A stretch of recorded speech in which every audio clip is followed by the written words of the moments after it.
Okay, so we got rid of Chrystia Freeland. That's good, but now we've got Francois Philippe Champagne as our finance minister. He's going to take up a lot of camera time, and he loves it. This little squirt. Let's take a peek. That what are the key objectives that are top of your mind, which you achieve, then at the end of these 2-3 days, you can say that these meetings were a success. Well, I think this is a very consequential moment for the G7 and the world. Our role is to restore stability and growth. And I would say those are the two main objectives. We're celebrating 50 years of the G7. For those who have memory, the G7 meeting started in 1975 in France, and now Canada holds the presidency. Such a little globalist, like, oh my goodness. For the G7. So this meeting is happening on the 50th anniversary. So for me, it's going back to basics, you know, making sure that together we are the voice of the largest economy in the world. And I think to deliver for the citizens that we represent, our mission is really about restoring stability and growth. We're going to be talking about a number of things. You may have seen the agenda is it's a very ambitious agenda. We want to discuss, this is a follow-up to the great work that were done by Italian friends under their presidency and the work we did together in Washington just a few weeks ago. And at the same time, this is about leadership. This is Canada setting the global agenda with our colleagues to make sure that we deliver for our citizens. And I very much look forward for the discussion over the next few days. Minister. Écoutez, d'abord, je suis très content d'accueillir mes collègues ici parce que les thèmes instaurer la 10e anniversaire, donc le Canada, c'est un retour à l'échelle mondiale d'amener l'agenda. Et j'ai la rencontre qu'on a, c'est une. In a world which is fragmenting because of the trade policies by US, because of a lot of other things that US's policies towards Ukraine and its relationship with Russia. As the chair of G7 finance leaders, what will be your main message to Treasury Secretary Scott Bessent? Well, I mean, we're delighted that Secretary Bessent is with us in Banff. We're delighted that we have the chairman of the Federal Reserve, which are with us. Their voice really matters. We're going to continue to engage in a very constructive discussion, as we did when we were in Washington just a few weeks ago. There's big things that we need to do together. We've been talking about overcapacity. We've been talking about non-market practices. And I can tell you, colleagues, we are in touch on a very regular basis, and we want to tackle the big things. We talk about financial crime to growth to prosperity, and that's why I say this is a G7 meeting of going back to basics, you know, what the G7 was meant for. And I very much look forward to the contribution of Secretary Bessent. All the colleagues are very eager to meet with him and to really have a chance to discuss, frankly, openly, how we can work together, how we can be united and send a strong message to the world. But not tariffs. Well, listen, we always talk about the issues that are front and center. There's no doubt that like I said, we are united. That's the outcome when we came out of the meeting we had in Washington. But there was always tension around tariffs, as you would expect.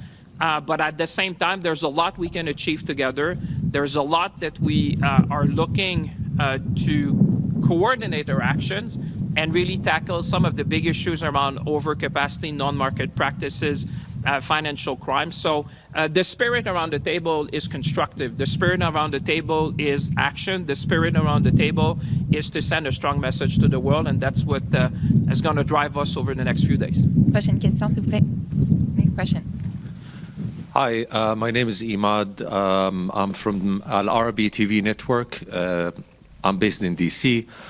So my question is about the statement that was put out yesterday by Britain, France, and Canada about the Israeli offensive in Gaza. So my question is this something that you're going to discuss during these meetings, especially that the statement mentioned that there might be concrete actions if this offensive didn't come to an end? And would sanctions, as a finance minister, would sanctions or could it be considered as a measurement or an action to kind of pressure Israel to stop the offensive? Well, first of all, welcome to Canada, sir. We're delighted to have you with us.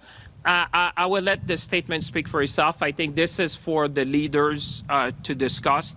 Our mission here is going to be focused on the agenda item that we have set for ourselves, which is around stability, around growth, around tackling how we can have more productivity, prosperity for the nations that we represent. So I would say this would be a discussion for the leaders more than for the finance minister, and therefore I would leave it there for the time being. Next question. It's not his job. Why don't you stay there? I think you come from Canada, right? Somewhere Yeah, about. somewhere. He's a strange little guy. Steve Chase with the Globe and Mail. I want to return to the same subject. You talked about the conflict in Ukraine, but I want to talk about the conflict in Gaza. Yesterday, the Canadian government made an extraordinary statement. It teamed up with the UK and France to threaten targeted sanctions, to threaten concrete actions against Israel if it doesn't stop its renewed military conflict in Gaza and didn't remove the curbs on aid. So Benjamin Netanyahu said that Canada and France and the UK are handing a gift to Hamas, effectively rewarding them for the October 7th attack. What do you say to that? Well, like I said, there was a statement issued yesterday. I would say, Steve, we've been very focused today about the G7 agenda. We have the finance minister of Ukraine with us. The whole focus of the day for us has been around the G7, work that we need to do, very important work for the world. And therefore, like I said, I would leave the leaders to comment on that. And that's really something for the leaders as opposed to really the finance ministers to comment on these particular issues. You've delayed the budget this year until the fall. Each year since the Russia's all-out assault on Ukraine, you've had money in the budget for Ukraine, extra money, financial support, so Ukraine can run its country. Can we expect that support, more financial support for Ukraine in the fall budget? And what progress, if any, have you made in seizing Mr. Abramovich's plane and transferring the assets, or seizing his assets and transferring the $26 million to Ukraine? Well, first of all, let me go back to the budget. That's a real Canadian issue. By the way, welcome to a summer day in Canada. It should pass. Going back to the budget, I mean, the Prime Minister and I talked with respect to the budget, and there will be a budget in the fall, and I think this is a prudent approach. Like we said, there's going to be a lot of things leading up to that. There's the NATO summit that is going to come in June that's going to have an impact on defense investments. There's going to be also the review of spending and efficiency of the Canadian government.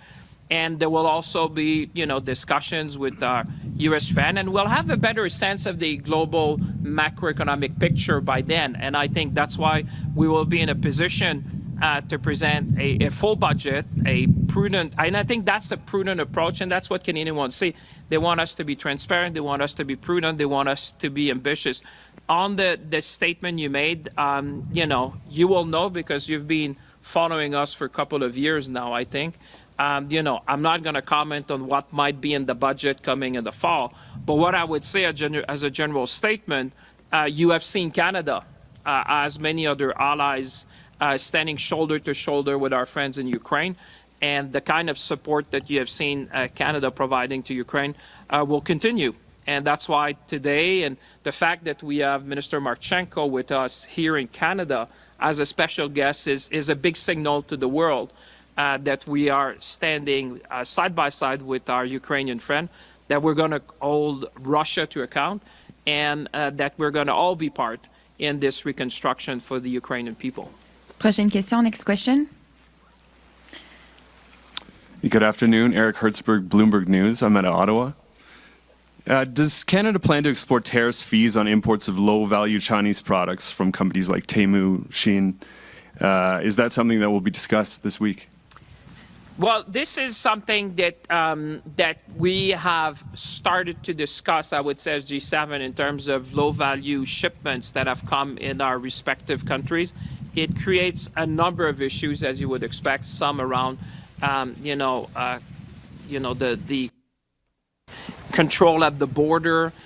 There's other issues that come with that, as you would expect in terms of making sure that we have all the safeguard in place, that people don't use these low shipments, for example, to smuggle different things in different jurisdictions. So we are on, I would say, we have an eye on this issue. So there'll be discussions this time. We started that discussion, but certainly the low-value shipments have created a number. They're getting rained on, so that's really funny, or hailed on, snowed on, whatever. It's funny. Of things that we want to discuss. For some reason, I believe this would drive little FPC crazy.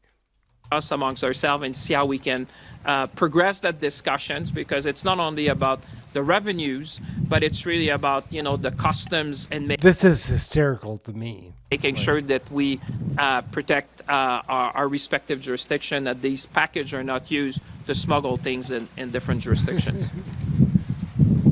And as a follow-up, Look how pissed off he is. there's a discussion of a lower price cap on Russian oil, part of the talks taking place this week. And Mr. Champagne, would you support exploring that measure? Seven's about going back to basics. But so if we're going back to basics, the business community would argue that we need more predictability, more certainty.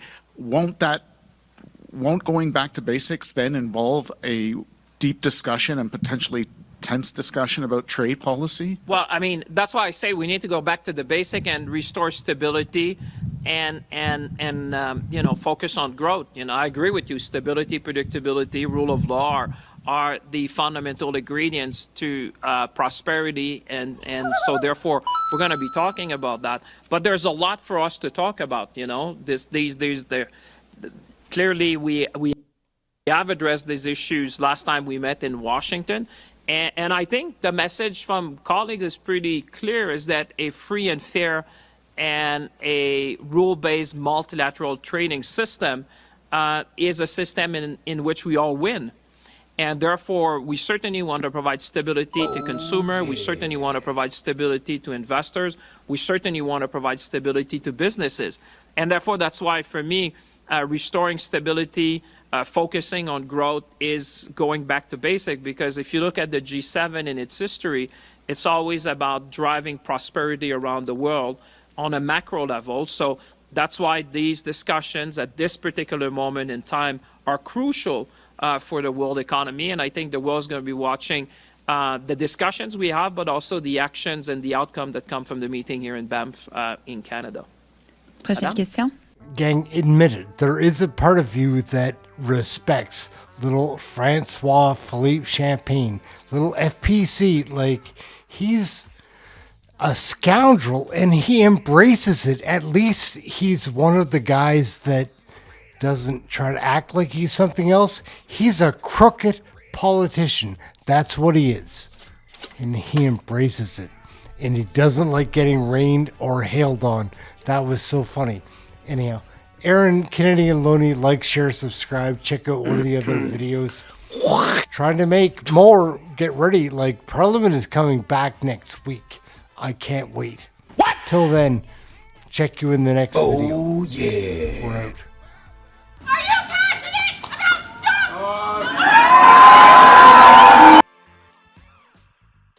Come on, everybody. Young. You don't agree with me? Do you know who you're dealing with?